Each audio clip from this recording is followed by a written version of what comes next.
आज का सुप्रभात। मेरे वीडियो को आप लोग अवश्य देखें और उसे अस्थिर दिमाग करके पढ़ें।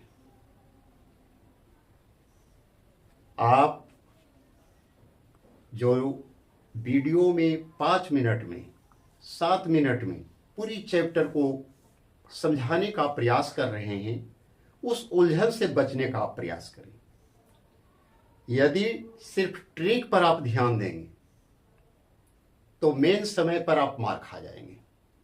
यदि आपका किसी भी अध्याय का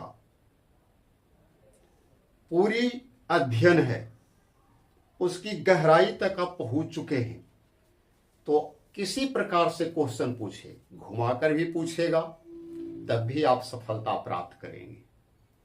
लेकिन हाँ, मेरे वीडियो को लाइक भी आप अवश्य करें। बार बार मैं इस बात को कह रहा हूं कि आप यदि लाइक करते हैं तो मेरा मनोबल बढ़ जाता है। आज मैं आप लोगों के सामने क्रिया का विश्लेषण करने जा रहा हूं। ज्यादा समय आज हम बोलने पर ही लेंगे, लिखने में समय कम लेंगे, और अगला जो मेरा वीडियो होगा उसमें क्रिया का पूरा विश्लेषण लिखा हुआ आपको भी लिखा हुआ दिखाएंगे भी और बताएंगे भी। तो क्रिया राम आम खाता है। आप लोग जानते हैं कि यहां पर राम आम खाता है जो लिखे हुआ एक वाक्य है।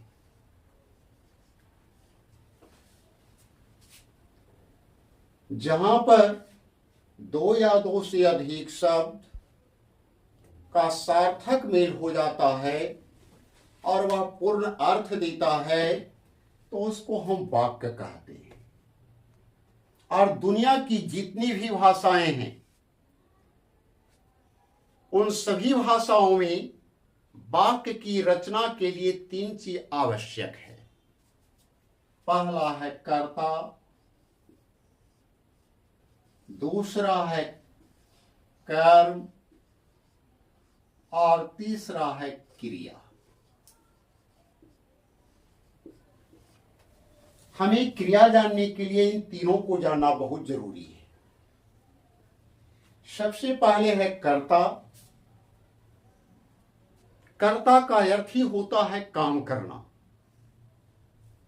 आप जिस परिवार में जन्म लिए हैं, उस परिवार में भी कभी कभी लोग क्वेश्चन कर देते हैं कि इस घर का कर्ता धर्ता कौन है, अर्थात इस घर को चलाने वाले कौन हैं।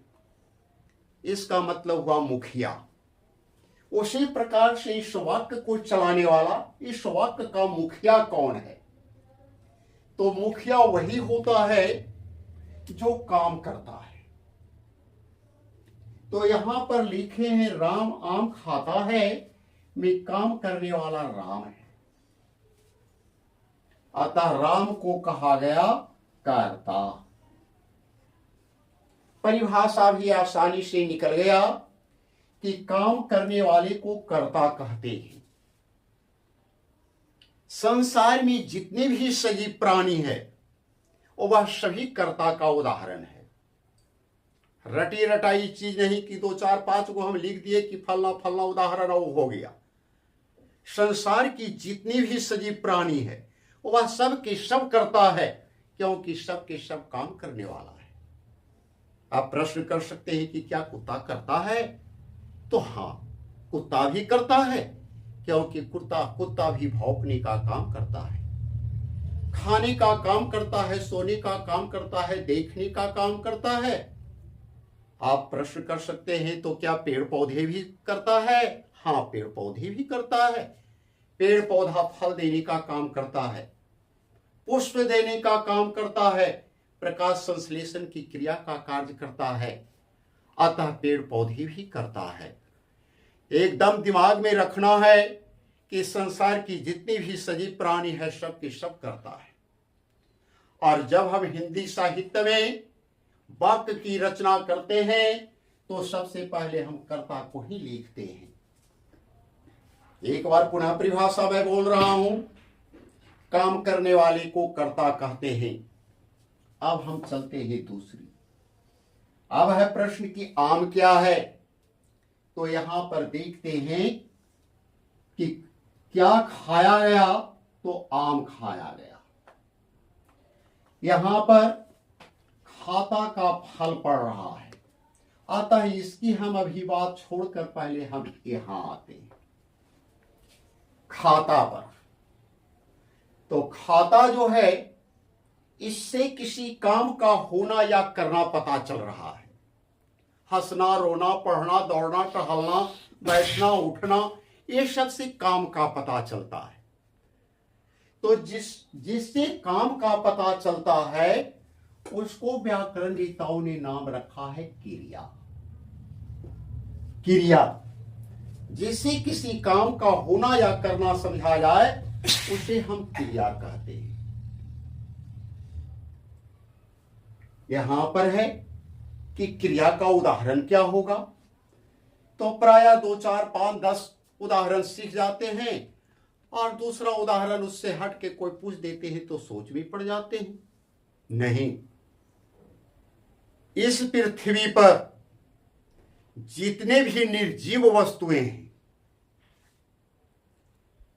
वह यहां चला जाता है जिस पर उसका फल पड़ रहा है, जिसको हम कहते हैं कर्म। लेकिन जितने भी प्रकार का काम है वह सब होता है क्रिया। फिर से एक बार आप यहां पर ध्यान देंगे, काम करने वाले को कर्ता कहते हैं। जिससे किसी काम का होना या करना समझा जाए उसे क्रिया कहते हैं। कर्ता का उदाहरण मैंने बताया संसार की सभी सजीव प्राणी, और क्रिया में बताया मैंने संसार का जितने भी प्रकार का काम है वह काम।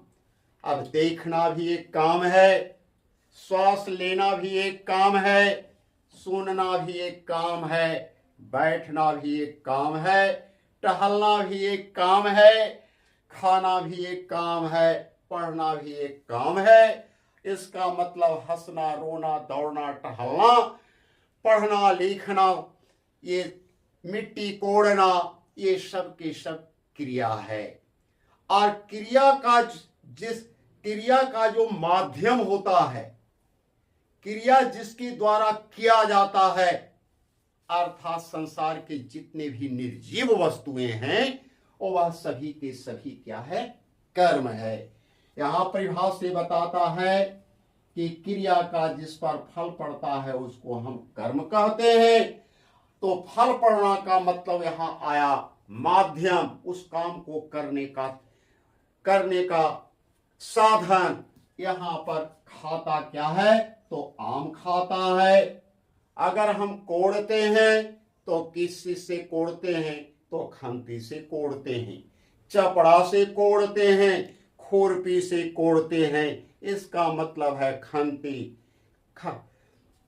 कुदाल, चपड़ा, ये कर्म है। हम पढ़ते हैं तो किससे पढ़ते हैं, तो किताब से पढ़ते हैं। हम बैठते हैं तो कहाँ बैठते हैं, चौकी पर बैठते हैं, बेंच पर बैठते हैं, पीढ़ा पर बैठते हैं। तो जो बैठने का जो साधन हो रहा है वह सब के सब कर्म है। तो काम करने वाले को कर्ता कहते हैं। जिससे किसी काम का होना या करना समझा जाए उसे क्रिया कहते हैं। और क्रिया का जिस पर फल पड़ता है उसे हम कर्म कहते हैं। लेकिन अब यहां पर ध्यान देंगे, यहां पर से मैंने है को हटा दिया। अब हम कहते हैं राम आम खाता। अब यह वाक्य नहीं है, यह क्या है, अब वाक्यांश है। क्योंकि पूर्व में भी मैंने चर्चा किया है कि शब्दों का वैसा सार्थक समूह जो अर्थ तो देता है परंतु अर्थ की पूर्णता का बोध नहीं करता, उसे हम वाक्यांश कहते हैं। और हम वाक्यांश में चलेंगे। यहाँ आप अनेक शब्द के बदले एक शब्द सुने होंगे, उसका भी सही नाम वाक्यांश ही है, क्योंकि अनेक शब्दों के बदले एक शब्द पूरा वाक्य नहीं होता है, वह वाक्यांश होता है। यहाँ पर यह अब वाक्यांश हो गया। अगर है जोड़ते हैं तो वाक्य बन जाता है, और है को हटाते हैं तो वाक्यांश बन जाता है। तो यहाँ पर है क्या है, अब इस पर गौर करें। यह जो है यह वाक्य को पूर्ण करने वाला क्रिया है, इसको भी हम क्रिया कहते हैं, और वाक्य को पूर्ण करने में यह सहायता कर रहा है। अतः है, हो, था, थे, थी, गा, गे, गी को हम सहायक क्रिया कहते हैं। जो वाक्य को पूर्णता का बोध करता है उसे हम सहायक क्रिया कहते हैं। इसका नाम है सहायक क्रिया। अगर क्वेश्चन भी कोई पूछे कि सहायक क्रिया किसे कहते हैं, तो वाक्य की पूर्णता का बोध करने वाली क्रिया को हम सहायक क्रिया कहते हैं। अब है यहाँ पर खाता, अब यहाँ पर ले आते हैं खाता से खा, क्योंकि खाता का मूल शब्द है खा, खा से बना है खाता। जैसे पढ़ से ही बनता है पढ़ना, मूल शब्द है पढ़। लिख से बनता है लिखना, हंस से बनता है हंसना, दौड़ से बनता है दौड़ना, टहल से बनता है टहलना। तो यहाँ पर जो खा है, यहाँ पर जो पढ़ है, उसी प्रकार से हम लिख दे हंस, उसी प्रकार से हम लिख दे दौड़। और कोई पूछ दे कि यह हंस दौड़ क्या है, तो क्रिया के मूल रूप को हम कहते हैं धातु। ये भी याद रखना है, क्रिया के मूल रूप को हम धातु कहते हैं। अर्थात हंस, पढ़, लिख, रो, टहल धातु है। अब धातु भी दो प्रकार का होता है। एक हो, यहां लिख दिए रो, रो, और दूसरा लिख देते हैं रो ला, रोला। ये इसमें खाली रो है, इसमें है रोला। उसी प्रकार से अब यहां पर देखें, बा, जार, जा लिख दो। यहां पर लिखते हैं बाजार, जाना, जाना, बाजार जा, बाजार जाना। यहां पर सिर्फ जा लिखे हैं, इसको हम कहते हैं मूल धातु, और यहां पर लिखे बाजार जाना, इसे हम कहते हैं यौगिक धातु। ये धातु के भेद पूछेंगे कितने हैं, तो धातु के दो भेद, मूल धातु और यौगिक धातु। यहाँ क्रिया की परिभाषा लिख है, जिस शब्द से किसी काम के करने या होने का बोध हो उसे क्रिया कहते हैं। जैसे में खाना, पीना, हंसना, रोना, दौड़ना, टहलना। अब दूसरा, पहला पॉइंट में ये था। दूसरा पॉइंट कि अभी हमने बताए कि क्रिया के मूल रूप को धातु कहते हैं। जैसे लिख, रो, जाओ, हंस, टहल। धातु के दो भेद हैं। पहला है मूल धातु। मूल धातु जो होता है वह स्वतंत्र होता है। स्वतंत्र का मतलब है कि वह किसी दूसरे से और कुछ लेता नहीं है, न उसमें प्रत्यय जोड़ते हैं, न उसमें हम उपसर्ग जोड़ते हैं। मूल जो शब्द रहता है हूबहू वही रह जाता है। जैसे पढ़ना का मूल शब्द है पढ़, हंसना का मूल शब्द है हंस, तो यह स्वतंत्र रह जाता है। इसमें कहता है स्वतंत्र हो, दूसरे पद या प्रत्यय पर आश्रित नहीं होता है। जैसे उठ, चल, पढ़, लिख, हंस। यहाँ वाक्य में भी उदाहरण हमने समझाया है। जैसे यहाँ तो सिर्फ शब्द लिखे हैं, लेकिन इधर वाक्य भी बनाया है। इधर आ से आप बनाते हैं आना, आना जैसे ही कर देंगे तो इसका मतलब ना उसमें प्रत्यय जुट गया, तो वह यौगिक में चला जाएगा। लेकिन यहाँ आ मूल जो शब्द है वह शब्द में ही रह गया, इसमें कोई परिवर्तन नहीं आया। उधर मत जा, यहां पर देखिए जा ज्यों का त्यों रह गया। यदि कर देते उधर मत जाना, तब यह उदाहरण चला जाता किसमें, यौगिक में। लेकिन यहां लिखे उधर मत जा, तो यहां जा धातु है और मूल रूप में ही रह गया, इसमें कोई परिवर्तन मैंने नहीं किया। तो जहां पर धातु हूबहू रह जाता है उसमें कोई परिवर्तन नहीं किया जा सकता है, तो वहां पर वह मूल धातु कहलाता है। और दूसरा है यौगिक शब्द लिख दिए हैं, यौगिक धातु। यौगिक धातु मूल धातु में किसी दूसरी मूल धातु, यानी एक ही धातु में पुनः दूसरा धातु जोड़ दे। जैसे हम कह धातु के रूप में आ यहीं पर से उदाहरण और हम लेते हैं, आ लगले दे दीजिए जा, आ जा। यहाँ पर दो दो गो है जो कि धातु एक साथ जुटा हुआ है, मूल धातु दो दो आया, तो दोनों को जब हम एक साथ कर देंगे तो वह यौगिक धातु कहला जाएगा। या दूसरी मूल धातु हो या उसमें कोई प्रत्यय जुट जाए, तो प्रत्यय के रूप में देखिए यहाँ पर ना लिख दिए हैं, बैठ से बैठना। आप कह सकते हैं बैठना तो क्रिया हो गया, तो हाँ जहां पर क्रिया का रूप पूरी तरह से ले लेता है वो वह भी यौगिक धातु के रूप में ही कहलाता है, क्योंकि बैठना से बैठवाया भी किया जा सकता था। यहाँ उसी प्रकार से बैठ जाना, दोनों को हम एक साथ ले लिए, बैठ जाना, हंसना या हंस देना, यानी मूल धातु में प्रत्यय जोड़ दें या दो गो मूल धातु को एक साथ लिख दें, तो वैसी अवस्था में वह यौगिक धातु कहलाता है। इस प्रकार से देखते हैं कि क्रिया के धातु के दो भेद हैं।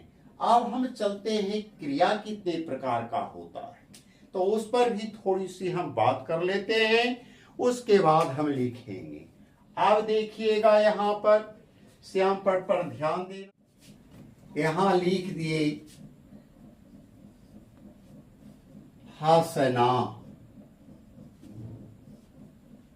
और यहाँ लिख दिए हमने पढ़ना।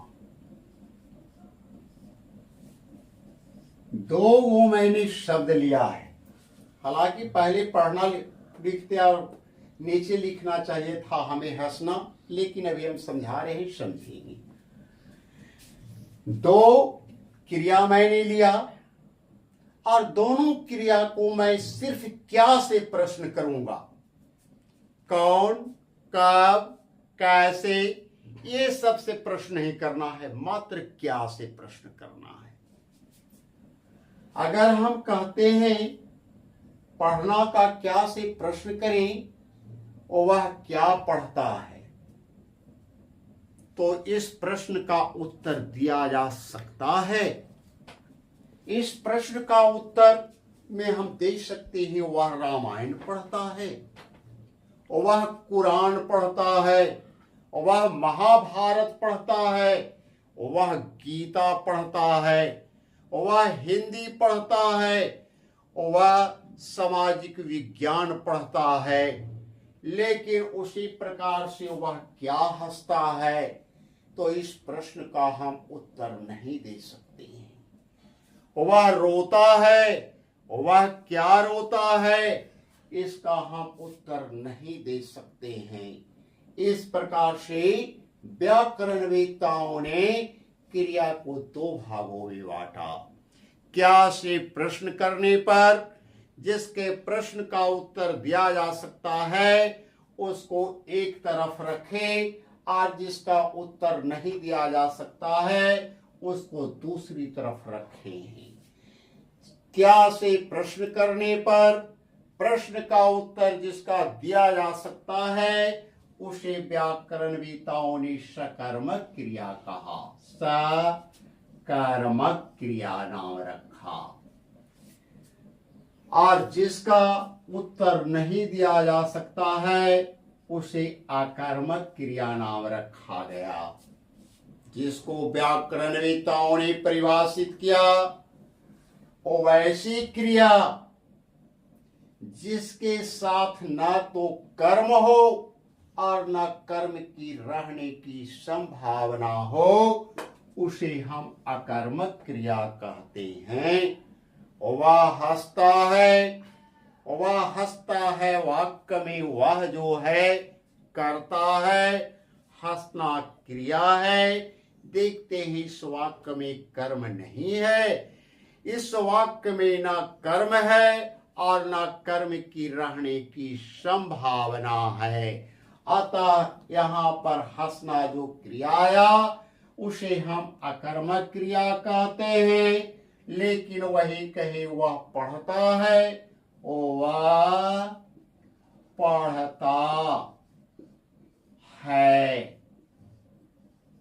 इस वाक्य में वह करता है, वह करता हुआ पढ़ना क्रिया है और यहाँ है जो है मूल्य क्रिया है या सहायक क्रिया है। सहायक क्रिया है।